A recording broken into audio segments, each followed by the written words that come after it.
एक बार की बात है, तीन बहनें नैना, सुनैना और काजल अपनी माँ कलावती के साथ रहा करती थी।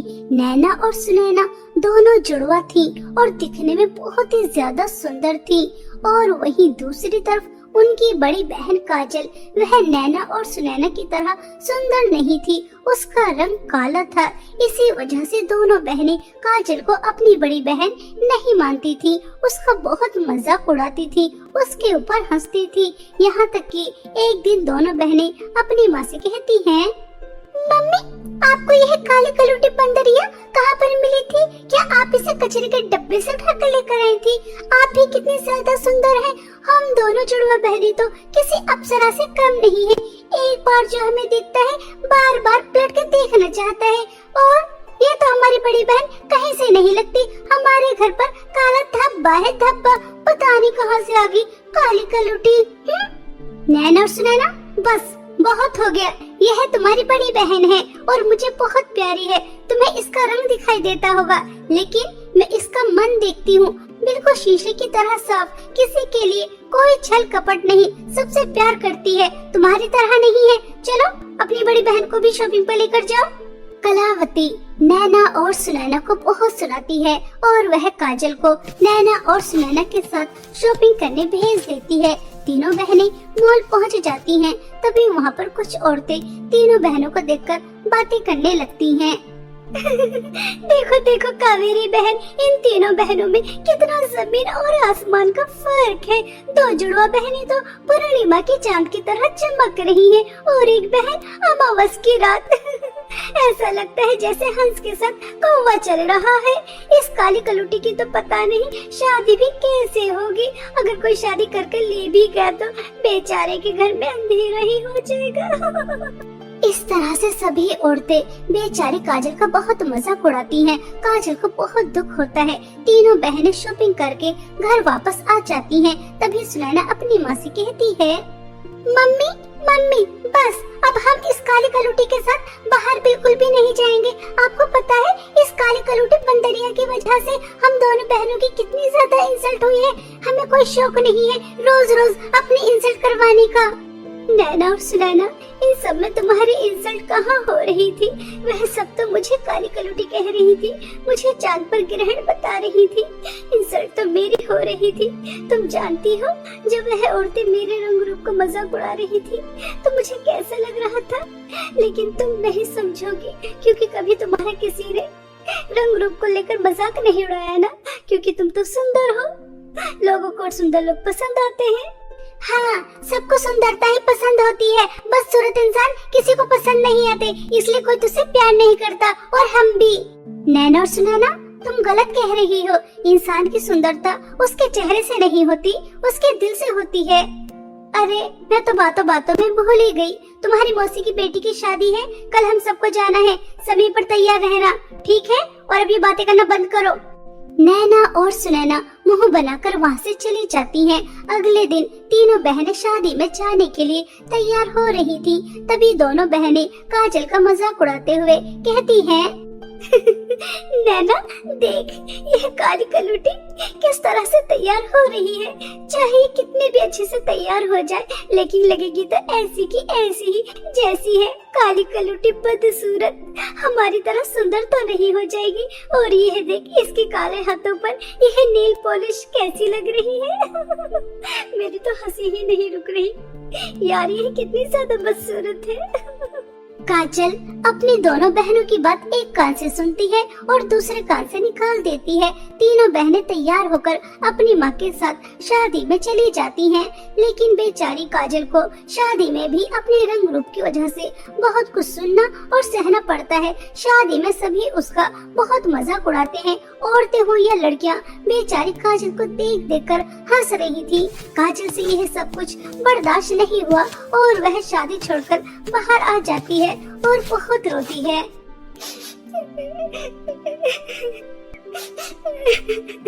मेरा रंग काला है, मैं दिखने में सुंदर नहीं हूँ, तो इसमें मेरी क्या गलती? क्या बदसूरत लोगों को जीने का कोई हक नहीं होता?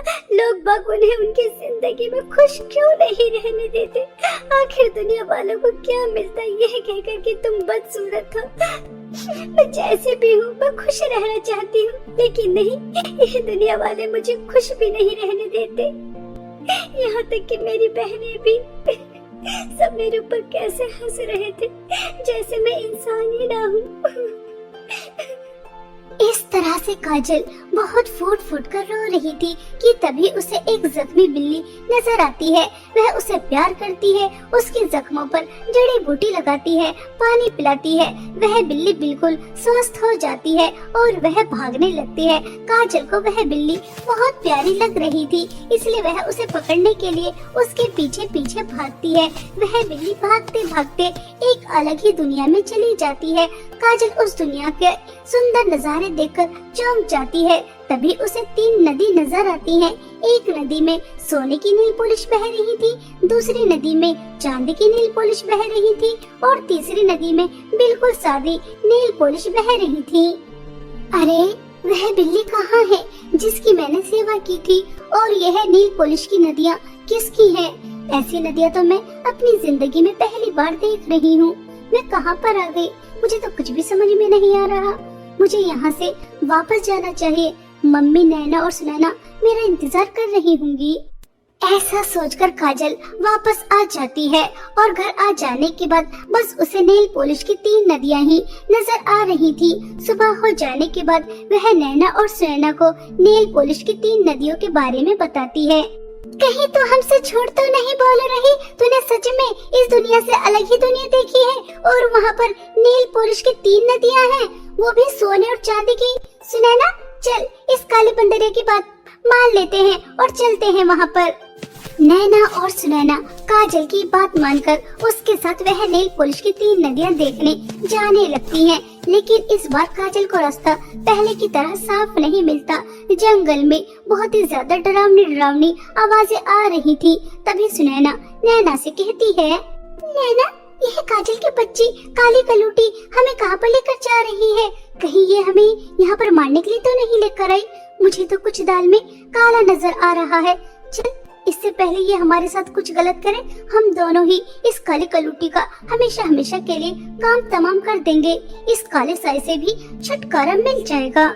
इस तरह से दोनों बहनें आपस में बातें कर अपनी बड़ी बहन को मारने का प्लान बना लेती हैं। कुछ दूर और चलने के बाद उन्हें जंगली जानवर नजर आते हैं। तभी नैना और सुनैना काजल से हमेशा हमेशा के लिए छुटकारा पाने के लिए बेचारी काजल को जानवरों के सामने धक्का देकर वहां से भागकर आ जाती हैं। काजल किसी तरह से अपनी जान बचाकर वहां से आ जाती है और अपनी दोनों छोटी बहनों से कहती है, मुझे नहीं पता था कि तुम दोनों मुझसे इतनी ज्यादा नफरत करती हो कि मुझे इस तरह से मरने के लिए छोड़कर आ गई। मैं तो तुम्हें नेल पॉलिश की नदी दिखाने लेकर जा रही थी और तुम मेरे साथ ऐसा कर रही हो। काजल ऐसा कहकर रोने लगती है, लेकिन नैना और सुनैना को उसके आंसुओं से कोई भी फर्क नहीं पड़ता। ऐसे ही चलते चलते वह उस दुनिया में पहुंच जाती हैं, जहां पर नेल पॉलिश की 3 नदियां बह रही थी। तभी वहां पर एक सुंदर परी आ जाती है और वह तीनों बहनों से कहती है, काजल तुम बहुत अच्छी हो। मैं वही बिल्ली हूँ जिसकी तुमने सेवा की। तुम्हारी वजह से मेरा श्राप दूर हो गया। मैं दोबारा से परी बन गई। तुम्हारे सामने मेरी जादुई नील पॉलिश की 3 नदियाँ हैं। अगर तुम जादुई सोने की नील पॉलिश की नदी की नील पॉलिश अपने हाथों पर लगाओगी तो तुम परियों की तरह सुंदर हो जाओगी, और अगर तुम चांदी की नदी की नील पॉलिश अपने हाथों पर लगाओगी तो तुमसे ज्यादा अमीर इस दुनिया में कोई और हो ही नहीं सकता।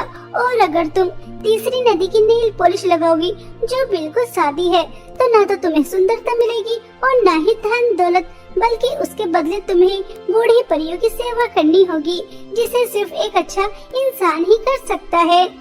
मुझे तो चांदी की नेल पॉलिश की नदी की नेल पॉलिश लगानी है और बहुत सारे धन दौलत पाकर इस दुनिया पर राज करना है। एक तो मैं पहले ही इतनी ज्यादा सुंदर हूँ, और अगर जादुई सोने की नेल पॉलिश की नदी की नेल पॉलिश में लगाऊंगी तो मुझसे ज्यादा सुंदर तो पूरी दुनिया में कोई होगा ही नहीं। इसलिए मुझे तो सोने की नदी की नेल पॉलिश लगानी है। परी जी, मैं आपकी तीसरी नदी की नेल पॉलिश लगाना चाहती हूँ और बूढ़ी परियों की सेवा करना चाहती हूँ, ताकि उनकी सेवा कर कर मैं पुण्य कमा सकूं। मुझे सुंदरता का लालच नहीं करना और न ही धन दौलत का, क्योंकि लालच बहुत बुरी बला होती है और बड़े बूढ़ों की सेवा कर कर मैं पुण्य कमाऊंगी, जो सबसे बढ़कर है। काजल की बातें सुनकर परी के चेहरे पर मुस्कुराहट आ जाती है और तीनों बहनें अपनी अपनी नदी के अंदर से नेल पॉलिश उठाती हैं और अपने हाथों पर लगा लेती हैं। काजल बिल्कुल परियों की तरह सुंदर हो जाती है और दोनों बहनें बहुत ही ज्यादा बदसूरत नैना और सुनैना बहुत रोती हैं। तभी परी दोनों बहनों से कहती है, काजल, तुम्हें हैरान होकर देखने की जरूरत नहीं है। तुमने ना तो सुंदरता का लालच किया और ना ही धन दौलत का। तुम्हारा मन साफ है, तुम हमेशा सबकी मदद करती हो, इसलिए तुम्हें सुंदरता के साथ साथ इतनी सारी धन दौलत भी मिली है। और तुम्हारी दोनों बहनों के मन में लालच है, वह हमेशा तुम्हारे साथ बुरा बर्ताव करती हैं। इन्हें अपनी सुंदरता पर घमंड था, इसलिए इनके साथ ऐसा हुआ है। परी जी, मुझे ना तो सुंदरता चाहिए और ना ही धन दौलत। मुझे पता है बदसूरती के साथ जीना कितना ज्यादा मुश्किल होता है और मैं अपनी बहनों को मुश्किल में जीता हुआ नहीं देख सकती, इसलिए मेरी बहनों को पहले की तरह सुंदर कर दो और मैं पहले की तरह बदसूरत होने के लिए तैयार हूँ, क्योंकि मुझे अपने रंग रूप के साथ जीने की आदत है, मेरी बहनों को नहीं। काजल दीदी, आप कितनी अच्छी हो। हमने आपके साथ कितना बुरा किया, यहाँ तक कि आपको मारने की भी कोशिश की। कभी आपको बड़ी बहन का दर्जा नहीं दिया, हमेशा आपसे नफरत की आपके रंग रूप की वजह से। दीदी, हो सके तो हम दोनों को माफ कर दो। आज हमें समझ में आ गया, सुंदरता कुछ नहीं होती, इंसान का दिल सुंदर होना चाहिए। दीदी, हमें माफ कर दो। नैना और सुनैना काजल से सच्चे दिल से माफी मांग रही थी, इसलिए वह पहले की तरह सुंदर हो जाती हैं। तीनों बहनें खुशी खुशी घर वापस आ जाती हैं। काजल को सुंदर देखकर कलावती बहुत ज्यादा खुश होती है। इस तरह काजल को परी की जादुई 3 नेल पॉलिश की नदी की मदद से सुंदरता भी मिल जाती है और अपनी दोनों बहनों का प्यार भी, जिसके लिए वह हमेशा तरसती थी। बहुत समय पहले की बात है। रामपुर नामक गांव में सिमरन अपनी सौतेली माँ कामिनी और सौतेली बहन जूही के साथ रहती थी। दोनों माँ बेटी बहुत ही बुरे स्वभाव की थी। वह बेचारी सिमरन के ऊपर बहुत अत्याचार किया करती थी, उससे घर का सारा काम कराती और अगर कुछ काम गलत हो जाता तो उसकी सौतेली माँ सिमरन की बहुत पिटाई भी किया करती थी। कामिनी जूही को पूरी आजादी दिया करती थी। वह अपने दोस्तों के साथ चाहे कितनी रात तक पार्टी करे, कितने भी पैसे उड़ाए, लेकिन कामिनी कभी एक शब्द जूही को नहीं कहती थी और सिमरन ऐसे ही दुखों की भरी जिंदगी अपनी सौतेली माँ और सौतेली बहन के साथ जी रही थी। एक दिन सिमरन अपनी सौतेली माँ से कहती है, माँ, सर्दी आ चुकी है, इस स्टोर रूम में मुझे बहुत ठंड लगती है। अगर मुझे कंबल या रजाई मिल जाए तो मेरी ठंड कुछ कम हो जाएगी। पूरी रात मैं ठंड से कांपती रहती हूँ। लकड़ी जलाकर अपनी सर्दी कम कर लिया कर। मनहूस, बचपन में ही अपनी माँ को खा गई और जब इससे भी पेट नहीं भरा तो अपने पिता को खा गई। तो जैसे मनहूस लड़कियों को कुछ नहीं मिलता। मैंने अपने घर में सिर्फ तुझे इसलिए बर्दाश्त करके रखा है कि मुझे और मेरी बेटी को कोई काम नहीं करना पड़ता। अगर किसी नौकरानी को रखूंगी तो 2 पैसे बाहर जाएंगे। मैंने तुझे कल गेहूँ पीसने के लिए दिए थे, आटा कहाँ है? महारानी को रजाई चाहिए। माँ, गेहूँ नहीं पीसे, आज रात को पीस दूंगी। कल जूही दीदी ने अपने रूम को साफ कराया था, अपनी अलमारी साफ कराई थी, तो सारा समय वहीं लग गया। आज सभी गेहूँ पीस दूंगी, सुबह तक आपको आटा मिल जाएगा। हाँ, सुबह तक आटा मिल जाना चाहिए, वरना तुझे अच्छी तरह से पता है कि मैं तेरी कितनी पिटाई करूंगी।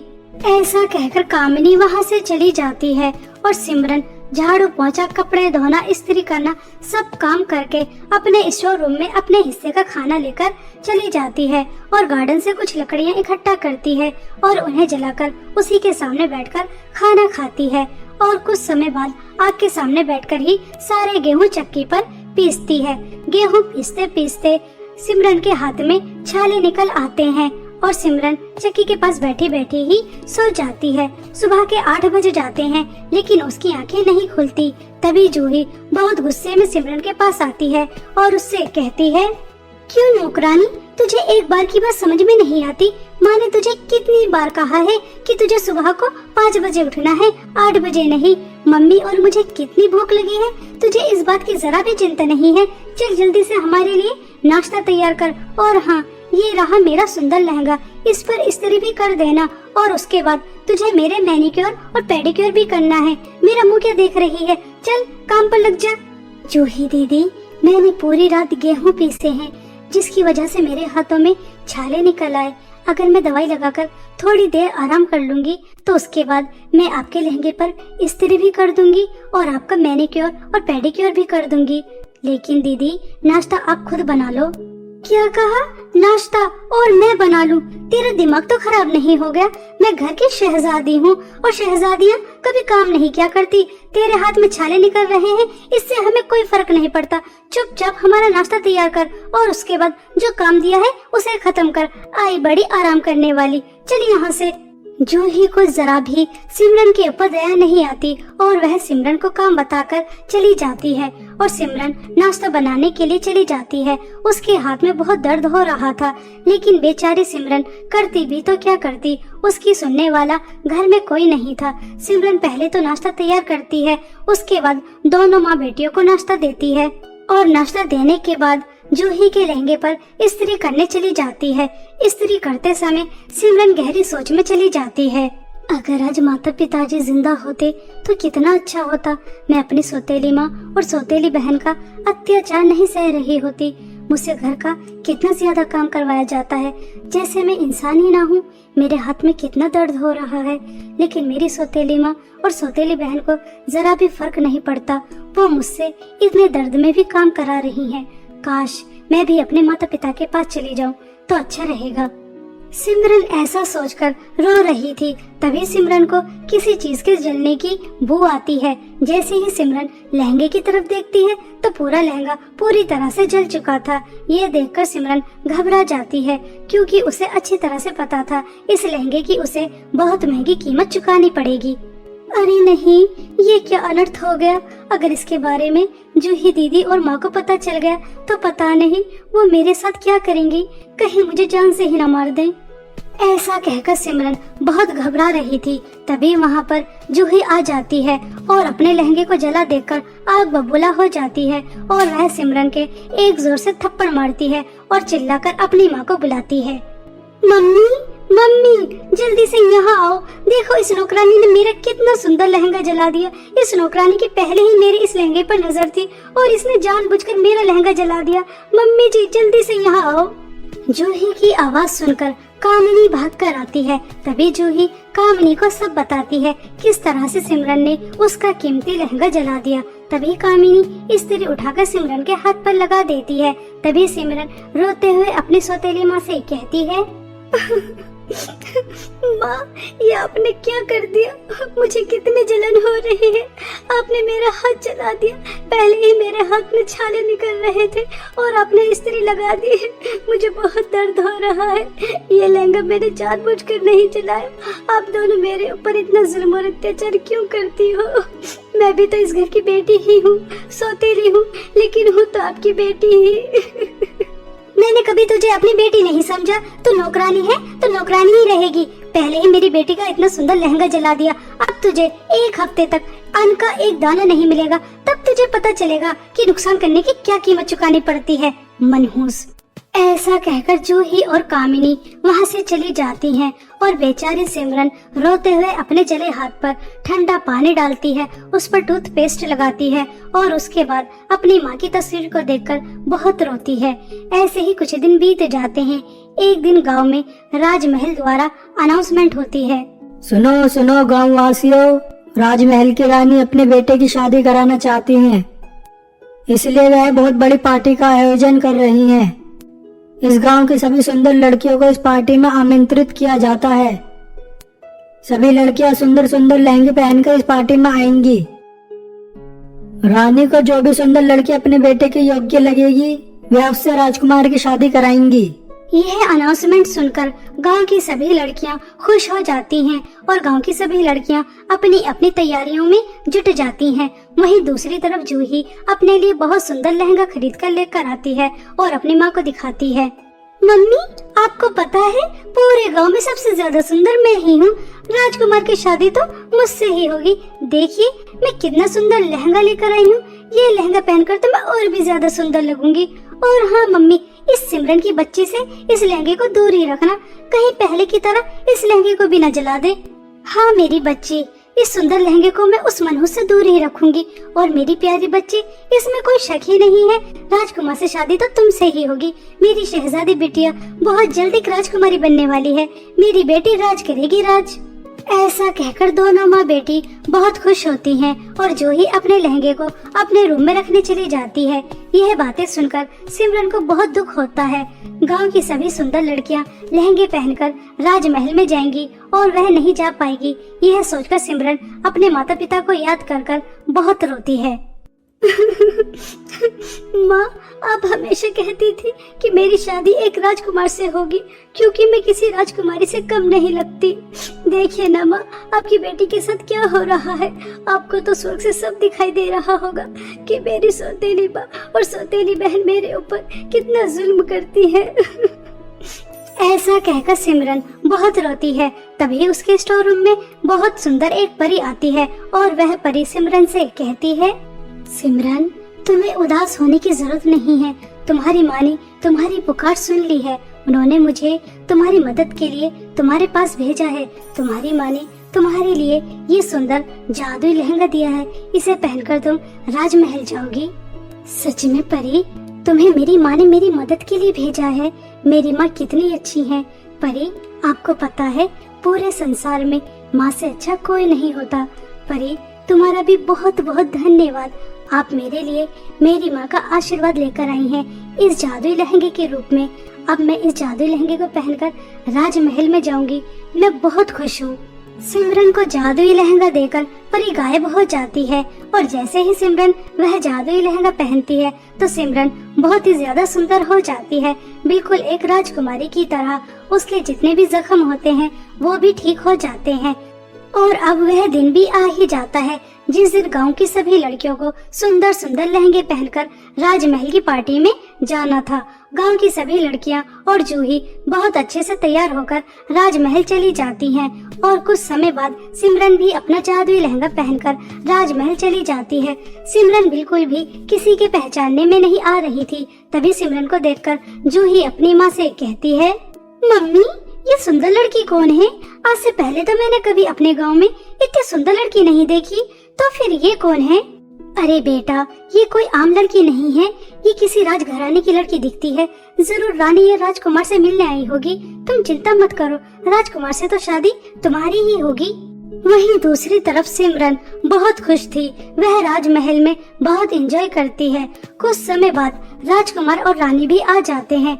राजकुमार की नजर जैसे ही सिमरन पर जाती है, वह पहले ही नजर में सिमरन को पसंद करने लगे थे। राजकुमार राजमहल में उपस्थित सभी लड़कियों को छोड़कर सिमरन के पास जाते हैं और उसे डांस के लिए पूछते हैं। सिमरन राजकुमार के साथ डांस करने के लिए तैयार हो जाती है और दोनों डांस करते हैं। रानी समझ जाती है कि राजकुमार को सिमरन पसंद है, इसलिए कुछ समय बाद रानी एक अनाउंसमेंट करती है, हमने इस पार्टी का आयोजन जिस मकसद के लिए किया था वह हमारा पूरा हो चुका है। हमारे बेटे राजकुमार के लिए हमें लड़की मिल चुकी है। हम अपने बेटे राजकुमार की शादी सिमरन से कराना चाहते हैं। यह अनाउंसमेंट सुनकर सिमरन खुश हो जाती है कि उसकी शादी एक राजकुमार से होगी। उसकी माँ ने जो बचपन में कहा था वह बात पूरी हो गई। कामनी और जूही को भी पता चल जाता है कि सुंदर दिखने वाली लड़की कोई राजघराने की बेटी नहीं थी, ये तो सिमरन है जिसे उन्होंने नौकरानी बना के रखा था। दोनों माँ बेटी हाथ मलती रह जाती हैं। उन्होंने क्या क्या सोचा था, उन्हें कुछ भी नहीं मिलता और उन्हीं के सामने बहुत धूमधाम से सिमरन की शादी राजकुमार से हो जाती है। आज सिमरन बहुत खुश थी कि वह अपनी सौतेली माँ और सौतेली बहन के जुल्म और अत्याचार से बाहर निकल आई, सिर्फ जादुई लहंगे की मदद से।